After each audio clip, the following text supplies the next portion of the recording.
Remember when actor James Cromwell superglued his hand to a table at Starbucks? It was the protest against the upcharge on vegan milks for your lattes and cappuccinos. The vegans have won. Or is it just round one? Next on the PETA Podcast with Emil Guillermo.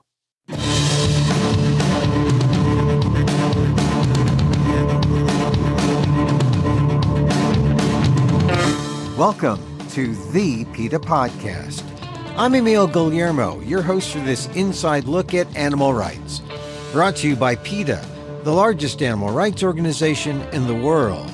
On today's episode, the protest over Starbucks upcharge for vegan milks for your coffee drinks is over.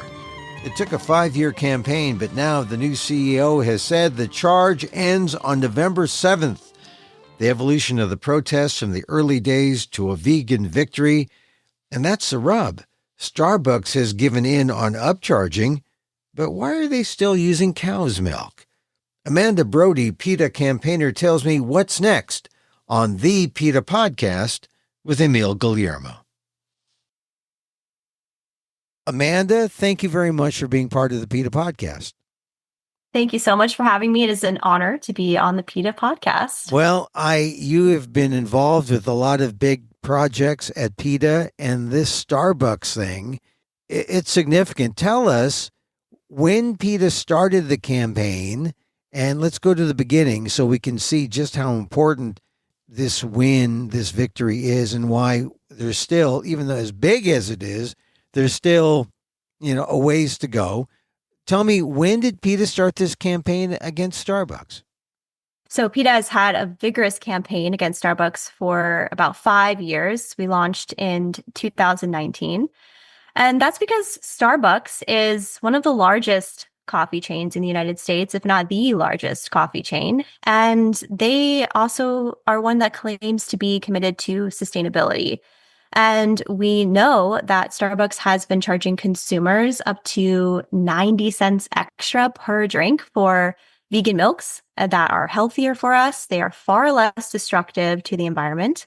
And of course, they don't involve horrific abuse of cows suffering on dairy farms. So we were encouraging Starbucks to put its money where its mouth is and stop charging extra for vegan milks. So you called it a surcharge, right? And what was it was essentially a penalty. Well, how much? You said up to 90 cents more per drink?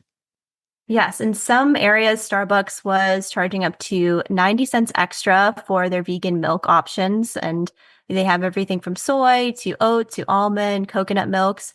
And the crazy thing is that Starbucks had admitted itself that cow's milk is the biggest contributor to the company's carbon footprint.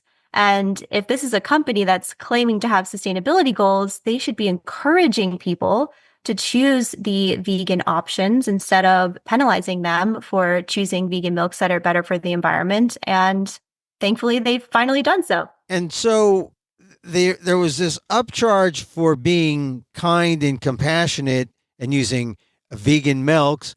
And then there was no upcharge for using cow's milk. For cow's milk, we just make cow's milk. We use cow's milk all the time. It's bad for the environment. It's bad for people's health.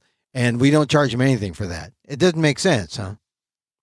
Exactly. If anything, there should be an upcharge for cow's milk, considering the destruction that it has on our environment and the horrific animal abuse that it causes. We know that cow's milk generates around 3 times more greenhouse gas emissions and uses 9 times more land than vegan milks do. So there should be an upcharge on cow's milk, but really all we were asking is stop penalizing people for choosing the vegan milks that are kinder to animals, that don't cause devastation to our environment. And thankfully, Starbucks has finally done the right thing and is going to stop charging people extra for vegan milks. All right. So this started when again, 2019, you said?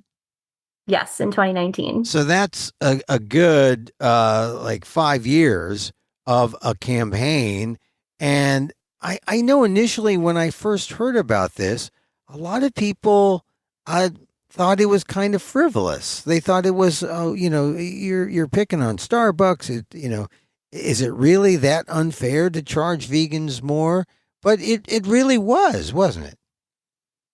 Yes, definitely, because Starbucks is one of the largest coffee chains in the United States, and their default option is to use cow's milk. And we know there's many people who are opting in to use vegan milks instead, but also people who might be curious to try it. And if they're going to be penalized for it for almost up to $1 per drink, they might be discouraged to trying vegan milks. And you never know, that great tasting vegan oat milk latte might be the one thing that makes people decide, hey, I'm going to ditch dairy for the rest of my life. There's no reason for me to harm the environment and animals. And instead, I'm just going to choose vegan milks instead. We want to be encouraging people to try vegan foods rather than penalizing them with this so-called vegan tax. And then there was also an unfortunate thing to people who are lactose intolerant. I mean, because of their own circumstances, they had to pay more to get the better thing for them. Of course, yes. And we know too that most people of color are lactose intolerant, so it was disproportionately affecting them as well. And the truth is that humans are naturally lactose intolerant because we're not baby cows. Cow's milk is meant for calves and not for us. So the default option should always be vegan milks, and no one should be charged extra for choosing a milk that is better for our bodies, but also doesn't cause suffering and harm towards animals. And so you had these protests, and it was 5 years, so it had an arc where it maybe was seen as has PETA gone off the deep end? Oh no, maybe Starbucks has gone off the deep end. But there were a lot of protests and a lot of stunts. Tell me about some of them, like James Cromwell. The actor was involved, and he actually glued his palm to a counter in Los Angeles, I believe. Yes, our Starbucks campaign involved some of our most creative and provocative protests that really garnered a lot of attention. So one of them, as you mentioned, is actor James Cromwell super glued his hand to a Starbucks counter to really stick the message to Starbucks that they need to stop charging extra for vegan milks. We did this in Seattle as well. Chef Babette also did it in LA. We had a Buddhist monk also super glue his hand to the counter. We have done so many different actions to get Starbucks' attention, to let them know that we are serious about them ending their vegan upcharge. We also cemented this victory for cows by encasing our feet in concrete outside of Starbucks locations, where we blocked the entrances to some of the entrances and driveways of Starbucks to disrupt their businesses. And we did that in Detroit in the freezing cold, in Nashville, Tennessee, where we garnered worldwide media attention, and just some of the few actions that we've done. Well, I know that when PETA does that, it's to get attention, and sometimes it does, but sometimes it also can upset some people. Like, what is PETA doing now? You know, they're super glowing hands on the counter at Starbucks. They're blocking us from getting our coffees. Did you encounter some people like that when you were out there out at the protests? Some people may be shocked to find that we have supporters in below freezing weather having their feet cemented in. But what's really important is that we get their attention so we can talk to them about how cows are suffering in the dairy industry and why it's so important for Starbucks to stop charging extra.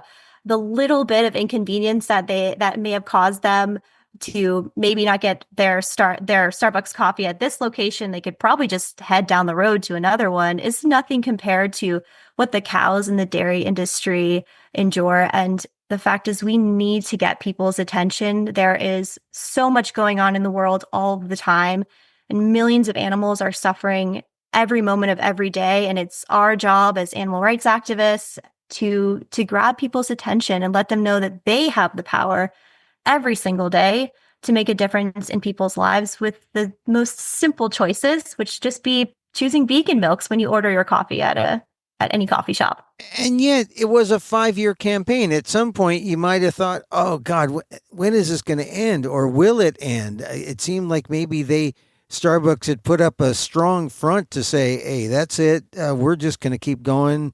You're not going to break us. When did you sense that there was maybe hope for vegan milks and for the cows and for animal rights protesters? Well, the wonderful thing is that animal rights activists are relentless and they'll never give up for animals. But once Starbucks finally had a new CEO come in just last month, we decided we were going to pause our campaign and give him a chance to make the right decision and end this unfair vegan upcharge for vegan milks. And thankfully, he did. So we are just so happy that people can now go to Starbucks and order a vegan latte with oat milk or soy or coconut or almond and not pay up to almost $1 more when it shouldn't cost extra. But even though the upcharge is over, the protest isn't quite over yet. Why? Well, that's because cows are suffering on dairy farms. Cows only make milk for one reason, and it's the same reason that all other mammals do, including humans, which is because they are mothers. So cows on dairy farms have to be forcibly impregnated over and over again, only to have their beloved babies ripped from them, sometimes just hours after birth. And these are loving mothers who have created a bond with their babies. They're pregnant for 9 months, just like humans are. And mother cows are known to wail and cry out for their babies for days after they're kidnapped from them. And unfortunately, her babies' fates aren't much better. If they're a male calf, then they will be sent off to the violent and cruel veal industry. And if they're born as a female, then they're going to endure the same cycle of abuse as her mother. And of course, once they are no longer profitable to the industry, if they're maybe unhealthy or they're no longer producing milk fast enough, they're just going to be sent to the slaughterhouse. So we need to remind everyone that they can make changes in their lives every day, very simple changes by just choosing vegan foods and vegan milks. But essentially now it seems that PETA has expanded the protest.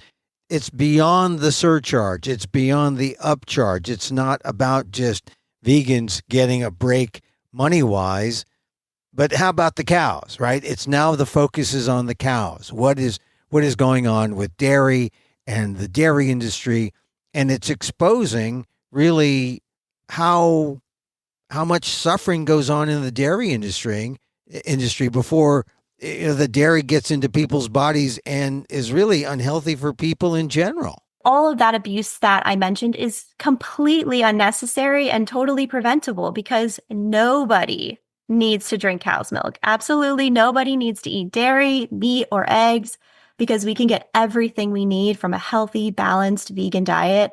And anyone would be hard-pressed to go to a grocery store and not see a wall of vegan milks or vegan cheeses or any other vegan foods.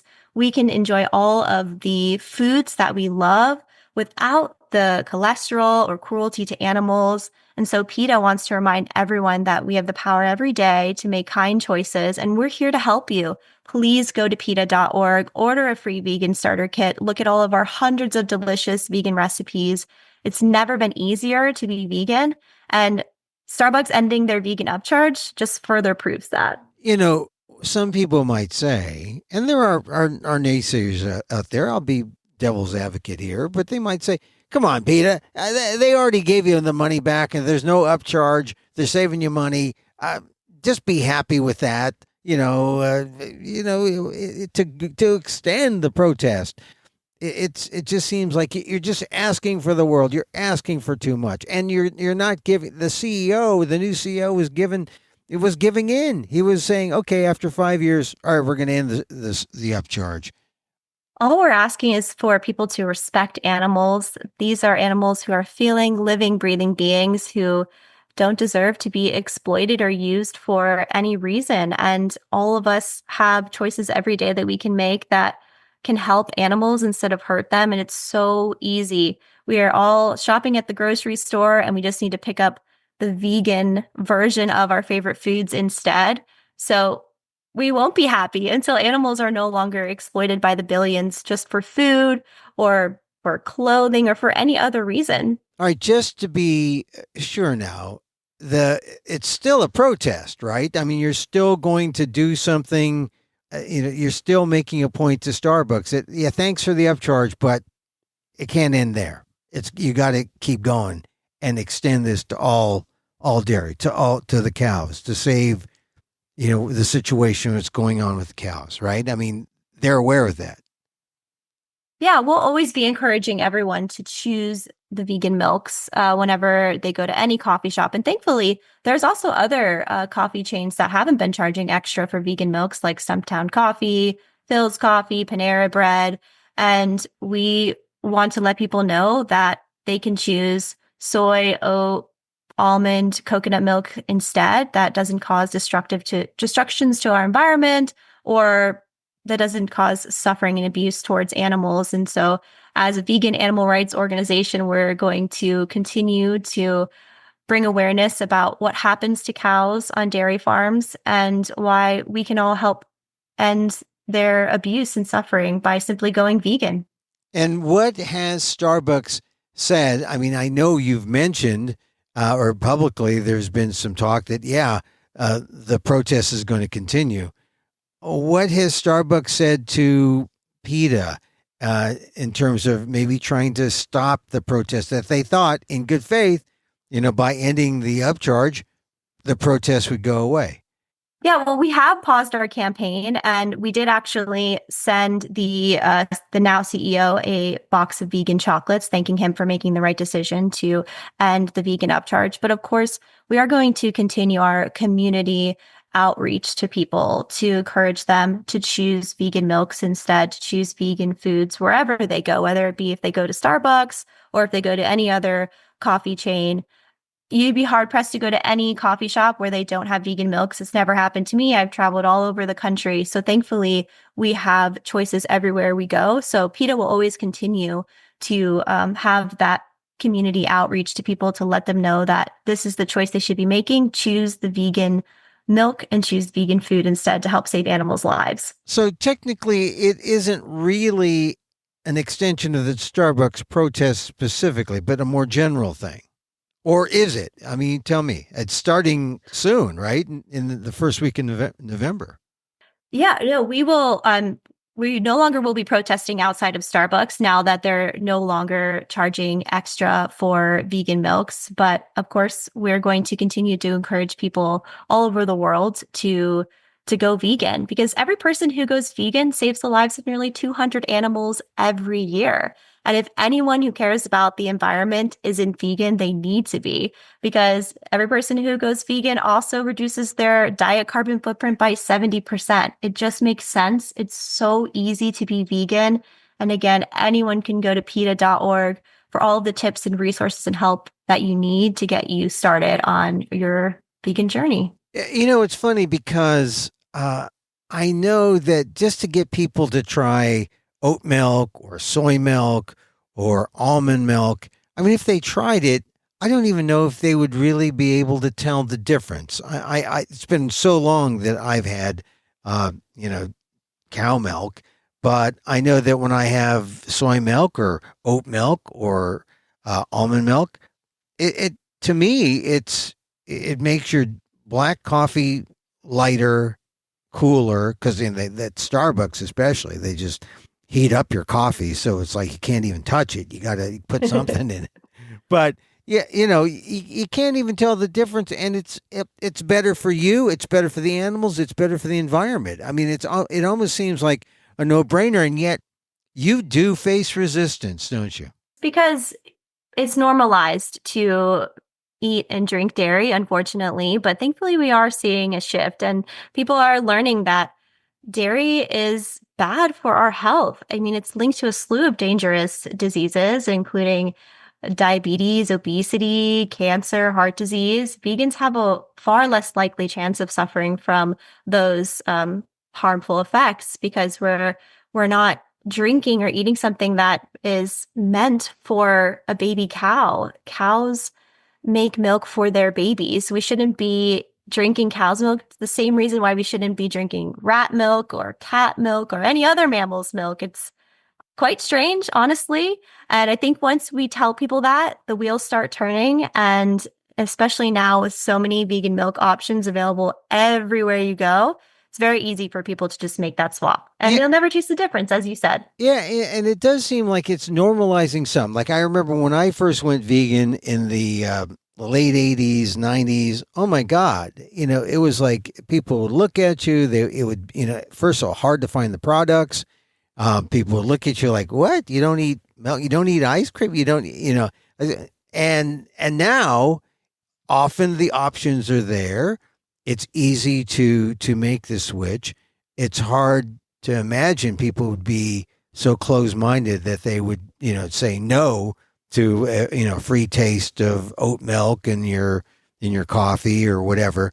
But I know that the effort had broad support. Sir Paul McCartney supported the effort at Starbucks.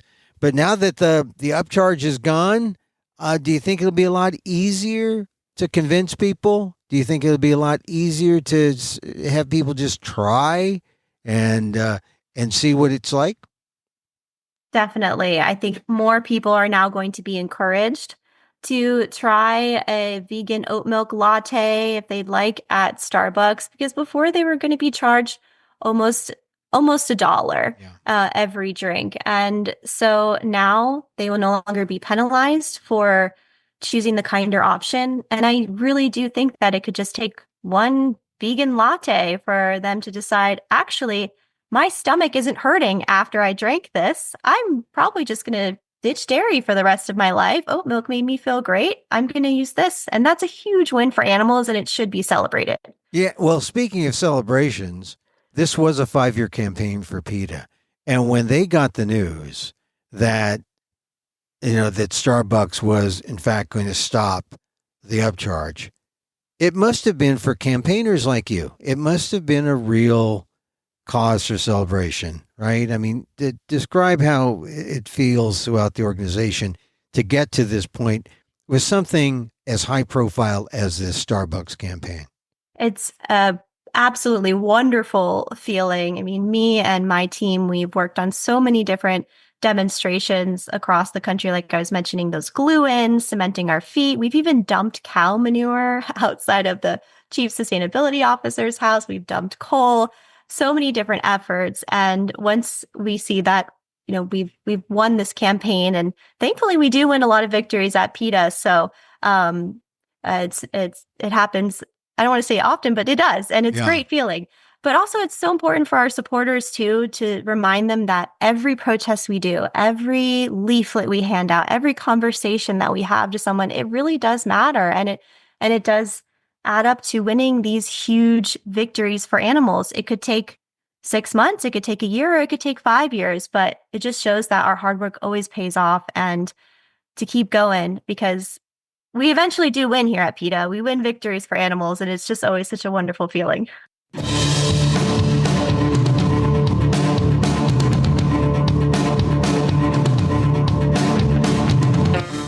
PETA's Amanda Brody, Assistant Manager and Senior Campaigner. With international grassroots campaigns at PETA, it is a big deal. Starbucks is stopping the upcharge, and you can go starting November 7th and drink your cappuccinos and lattes with your vegan milks. But really, what about the cows and the other dairy products that they're serving there? For more, go to PETA.org.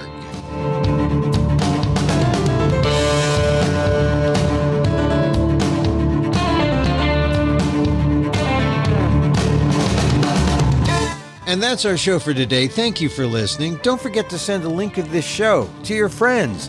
Tell them you liked the PETA podcast. You can contact us at PETA.org. You can find me on X, formerly known as Twitter, at emilamok, EMILAMOK, or see my vlog at amok.com, or see my work at patreon.com, patreon.com/emilamok, or substack.com at emilamok. And get this podcast on YouTube at emilamok1.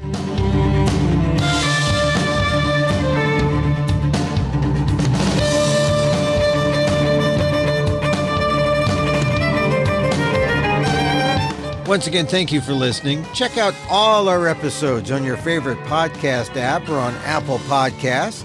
where you can subscribe to as well as rate and review the show. It helps get the word out about the issues you care about. Our music is provided by CarbonWorks. Check them out on YouTube. And join us again next time for more insight into animal rights and the fight for a cruelty-free world on the PETA Podcast. I'm Emil Guillermo.